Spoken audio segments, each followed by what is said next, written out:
Welcome to 5 Minutes with Phil.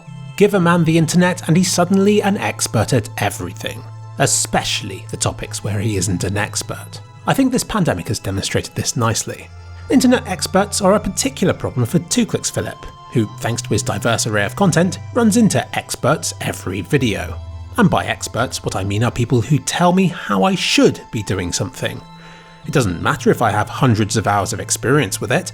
These people watched a 2-minute papers video on it, which makes them more knowledgeable about it than I am. These people can potentially waste a lot of time. If somebody's telling me to change which program I use to make videos with, it might turn out that they've only ever used one program, or none, and that they're just parroting what they've heard from others.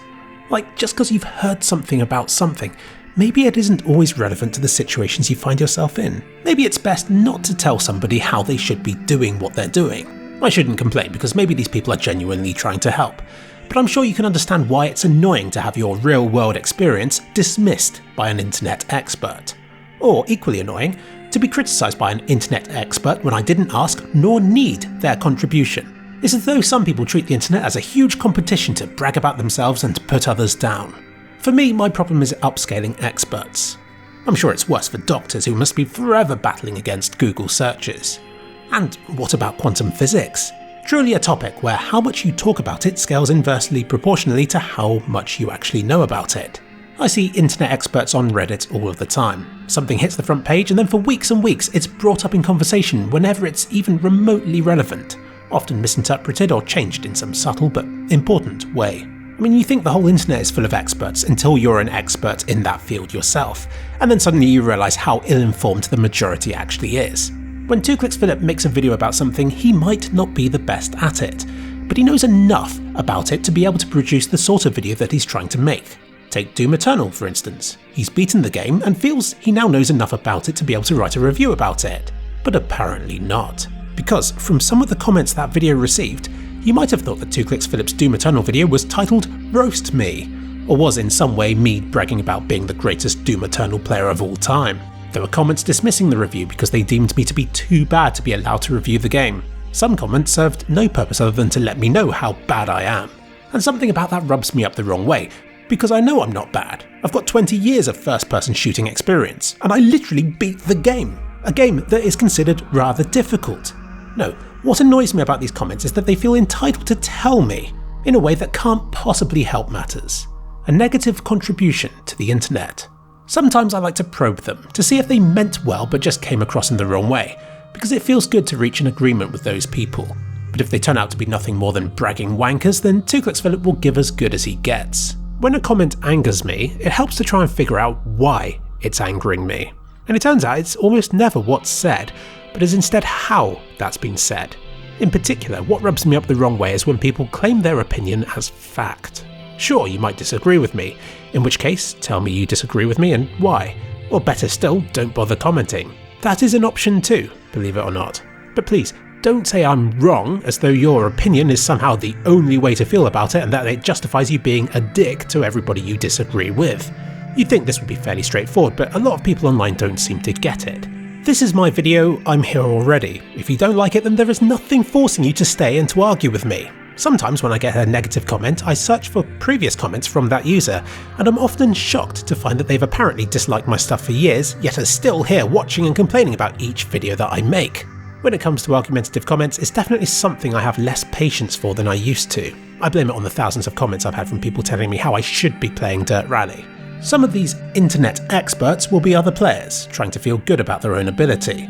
But in this era of Twitch streaming, I suspect that many of these internet experts are now people who have done nothing but to watch pros playing the game, as though watching the best player in the world makes them the best player in the world as well. And from the comments they leave, it seems like they think I want to know this. I get so many comments telling me that I suck and that I should watch X YouTuber instead to see how I'm supposed to be playing. What value does that comment have? What goes through their minds to think that I want to be told that I suck, and from where do they get the impression that I was looking to get better? Is that what they think games are now? It's a really weird power play that seems to thrive in internet culture. The kicker is, I've had no problem from actual Doom Eternal experts. That video of mine has received comments from some of the biggest channels dedicated to playing that game at a very high skill level, and their comments have been positive about my video, and understanding that it's a review and not some kind of brag fest. It seems like the act of one-upping the people actually doing things is a spectator sport. I think this comes from the way gaming has changed. I was speaking to a bunch of younger gamers recently and was horrified to discover that none of them had ever played a single-player game. Never played a single-player game. This blew my mind, having grown up with single-player and occasional co-op experiences.